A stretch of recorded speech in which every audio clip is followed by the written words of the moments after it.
সুপ্রিয় চাকরি প্রত্যাশী ভাই বোনেরা, আসসালামু আলাইকুম। কী অবস্থা, সবাই কেমন আছেন? তো আপনারা অনেক দিন পরে কারা অধিদপ্তরে নতুন একটি সার্কুলার প্রকাশিত হয়েছে। তো এখানে আপনারা দীর্ঘ অপেক্ষায় ছিলেন যে কারা অধিদপ্তরে কারারক্ষী এবং মহিলা কারারক্ষী এই সার্কুলারটি কবে প্রকাশিত হবে। তো এখানে সর্বমোট 472 জন লোক নিবে, বিশাল বড় একটি সার্কুলার।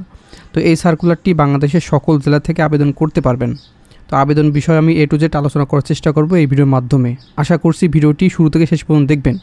তো আলোচনা করার পূর্বে আপনার কাছে একটি ছোট্ট রিকোয়েস্ট থাকবে, আপনি যদি আমাদের ইউটিউব চ্যানেলে নতুন দর্শক হয়ে থাকেন, দেখেন সাবস্ক্রাইব লেখা একটি বাটন আছে, এখানে ক্লিক করে সাবস্ক্রাইব করে দিবেন এবং পাশে থাকা বেল ঘন্টাটি অল করে দিবেন। তাহলে আমরা যখনই চাকরি রিলেটেড নিউজ আমাদের ইউটিউব চ্যানেলে প্রকাশ করব, সবার আগে আপনার ফোনে নোটিশ চলে যাবে এবং সবার আগে দেখে আবেদনগুলো কমপ্লিট করে নিতে পারবেন। তো চলুন যে সার্কুলার সেটি আলোচনা করি। এটা কিন্তু কারা অধিদপ্তর সম্পূর্ণ সরকারি নিয়োগ বিজ্ঞপ্তি, ঠিক আছে। বাংলাদেশের 64টি জেলা থেকে নারী এবং পুরুষ উভয় আবেদন করতে পারবেন। এটি 29 মার্চ 2026 তারিখে প্রকাশিত হয়েছে, ঠিক আছে। এখানে 1 নম্বর আছে কারারক্ষী, বেতন গ্রেড 9,000 থেকে 21,800 টাকা বেতনের চাকরি। তো এই কারারক্ষী পদে 450 জন লোক নিবে। কোনো শিক্ষিত বোর্ড হইতে মাধ্যমিক স্কুল সার্টিফিকেট বা সমমানের পরীক্ষা উত্তীর্ণ হলে আবেদন করতে পারবেন। আর এখানে শারীরিক যোগ্যতা অবশ্যই লাগবে। পুরুষদের ক্ষেত্রে এখানে উচ্চতা 5 ফুট 6 ইঞ্চি হতে হবে এবং বুকের মাপ 81.28 সেন্টিমিটার 2 ফুট 8 ইঞ্চি, অথবা এখানে 32 ইঞ্চি আপনার বুকের সম্প্রসারিত হতে হবে, ঠিক আছে মাপ। আর ওজন 52 কেজি সর্বনিম্ন, আর এখানে ওজন 52 কেজি হতে হবে। তারপর কারারক্ষী 2 নম্বরে, এখানেও কিন্তু বেতন গ্রেড একই, 17তম বেতনের চাকরি। এখানে 22 জন লোক নেবে। কোনো শিক্ষিত বোর্ড হইতে মাধ্যমিক স্কুল সার্টিফিকেট বা সমমান পরীক্ষা উত্তীর্ণ হলে আবেদন করতে পারবেন। তো আপনি যে কোনো শাখা থেকে এসএসসি পাশ করলে আবেদন করতে পারবেন, সেটি আর্টস, কমার্স, সায়েন্স, ভোকেশনাল, মাদ্রাসা অথবা কারিগরি শাখা থেকে আপনারা যারা এসএসসি পাশ করেছেন আপনারা সকলে আবেদন করতে পারবেন 64 জেলা থেকে। হ্যাঁ, তো এখানে মহিলাদের ক্ষেত্রেও কিন্তু উচ্চতা লাগবে 5 ফুট 2 ইঞ্চি, আর মহিলাদের ক্ষেত্রে বুকের মাপ 30 ইঞ্চি হতে হবে এবং ওজন লাগবে মহিলাদের ক্ষেত্রে 45 কেজি। তো এখানে সর্বমোট কারারক্ষী এবং মহিলা কারারক্ষী 472 পদে সারা বাংলাদেশ থেকে লোক নিবে। তো এটা সম্পূর্ণ অনলাইনের মাধ্যমে আবেদন করতে হবে। আর এখানে সবচেয়ে ইম্পর্টেন্ট বিষয় হচ্ছে বয়সসীমা। প্রার্থীর বয়সসীমা 1/4/2026 তারিখে বিজ্ঞপ্তি প্রকাশের তারিখে হতে 18 থেকে 21 বছরের মধ্যে হতে হবে, ঠিক আছে। প্রার্থীর বয়স 1/4/2026 তারিখ অনুযায়ী 18 থেকে 21 বছরের ভিতরে হতে হবে। যাদের জন্মসাল 1 এপ্রিল 2005 থেকে 1 এপ্রিল 2008-এর ভিতরে, ঠিক আছে, তারা এখানে আবেদন করতে পারবেন। আমি আবারও বলছি, যাদের জন্মসাল 1 এপ্রিল 2005 থেকে 1 এপ্রিল 2008-এর মধ্যে তারা এখানে আবেদন করতে পারবেন। আর এখানে বৈবাহিক অবস্থা প্রার্থীকে অবশ্যই অবিবাহিত থাকতে হবে। বিবাহিত এবং তালাকপ্রাপ্তরা এখানে আবেদন করতে পারবেন না। আর এখানে আপনার শারীরিক ফিটনেস কিন্তু অবশ্যই লাগবে। আর এখানে এমসিকিউ পরীক্ষা এবং মৌখিক পরীক্ষা গ্রহণ করা হবে। তাছাড়াও এখানে দৌড়, push up, high jump, long jump, rope climbing, প্রাথমিক স্বাস্থ্য পরীক্ষা এগুলো কিন্তু হবে। তারপরে আপনার লিখিত বা এমসিকিউ ও মৌখিক পরীক্ষার মাধ্যমে আপনার চূড়ান্তভাবে নির্বাচিত হবেন। তো এমসিকিউ পরীক্ষার জন্য আমাদের একটি পিডিএফ তৈরি করা আছে কারা অধিদপ্তরের, এটি পিডিএফ আকারে দিয়ে দেওয়া হবে। এখানে বাংলা, ইংরেজি, গণিত এবং সাধারণ জ্ঞান সকল বিষয় আছে, ঠিক আছে। এমসিকিউ এবং ভাইভা পরীক্ষার জন্য তো এটি নেওয়ার জন্য উপরে দেওয়া হোয়াটসঅ্যাপ নাম্বার আছে, এখানে আপনি যোগাযোগ করে এটি কালেকশন করে এখান থেকে ভালো করে প্রিপারেশন নিতে পারবেন, ঠিক আছে।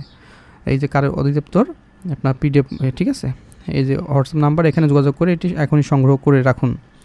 আর এটি কিন্তু অনলাইনে আবেদন করতে হবে। আবেদন করার জন্য আমি বলে দিচ্ছি, এটি একটু লক্ষ্য করুন, যে সম্পূর্ণ অনলাইনে, হ্যাঁ, prison.teleto.com.bd এই ওয়েবসাইটের মাধ্যমে আবেদনটি করতে হবে। আর অনলাইনে আবেদন পূরণ ও পরীক্ষার ফি জমাদানের শুরু তারিখ 9 এপ্রিল 2026 সকাল 10টা, ঠিক আছে। এই 9 তারিখেই এই লিঙ্কটি কাজ করবে। তার আগে আপনি সার্কুলার কিংবা আপনি এগুলো দেখতে পাবেন না। 9 তারিখ সকাল 10টার পরে prison.teleto.com.bd এই ওয়েবসাইটের মাধ্যমে আবেদনগুলো করতে হবে। তো 9 তারিখে সকাল 10টার পরে আমি একটি আবেদন বিষয়ে ভিডিও দিব বিস্তারিত কীভাবে আবেদন করবেন, সেজন্য আমাদের ইউটিউব চ্যানেল ফলো করে রাখবেন। আর এখানে আবেদন শেষ তারিখ 30/4/2026 বিকাল 5টা, ঠিক আছে। 30 তারিখের আগে আপনার আবেদন করে রাখবেন। তো লাস্টের দিকে আবেদন করলে সার্ভারে জটিলতা দেখা দেয়, আপনার সিগনেচার নিতে চায় না, ছবি নিতে চায় না, পেমেন্ট নিতে চায় না, নানান ঝামেলা সৃষ্টি হয়।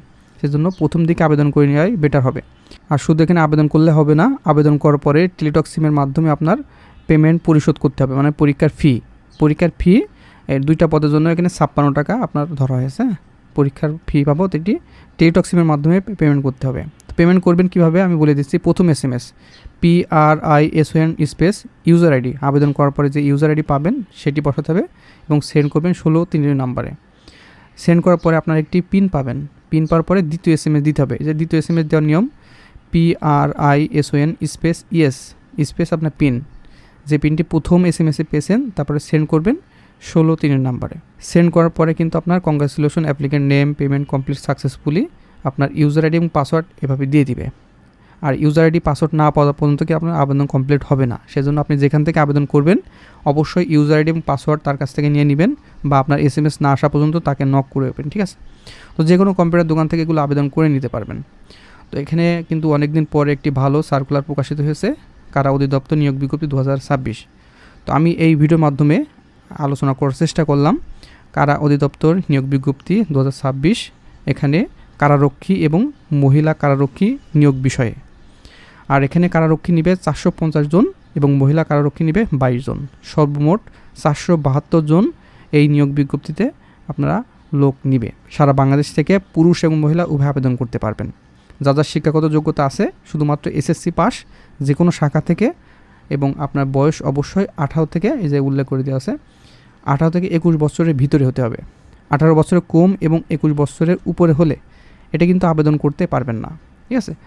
আর যদি কোনো তথ্য বা কোনো জানার ইচ্ছা থাকে বা কারা অধিদপ্তর বিষয়ে, এই ভিডিও কমেন্ট বক্স আছে, এই কমেন্টের বক্সে আপনার সমস্যাটি লিখে দিবেন, আমি পরবর্তীতে আপনার কমেন্টে রিপ্লাই দেওয়ার চেষ্টা করব। আর আমাদের ইউটিউব চ্যানেলে সবসময় অথেন্টিক এবং রিয়েল সার্কুলারগুলো প্রকাশিত হয়, এখানে কোনো ফেক 2 নম্বর কোনো সার্কুলার প্রকাশিত হয় না।